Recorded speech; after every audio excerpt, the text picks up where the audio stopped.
Potato చిప్స్ని చాలా క్రంచీగా ఈజీగా ఏ విధంగా ప్రిపేర్ చేసుకోవచ్చు అన్నదైతే ఈరోజు వీడియోలో చూపించబోతున్నానండి. ఈ పొటాటో చిప్స్ని చేసుకోవడానికి ముందుగా పొటాటోస్ తీసుకోవాలండి.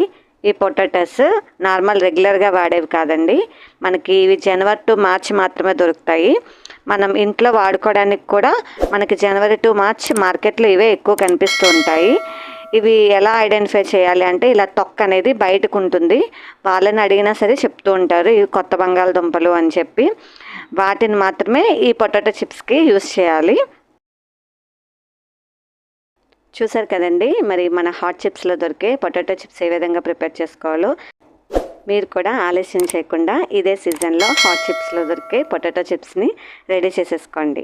ఈ వీడియో కనుక మీకు నచ్చినట్లయితే ఒక లైక్ చేయండి, కామెంట్ చేయండి, షేర్ చేయండి. మరిన్ని టేస్టీ అండ్ క్విక్ రెసిపీస్ కోసం దివ్య రెసిపీస్ని సబ్స్క్రైబ్ చేసుకోండి. Thank you for watching.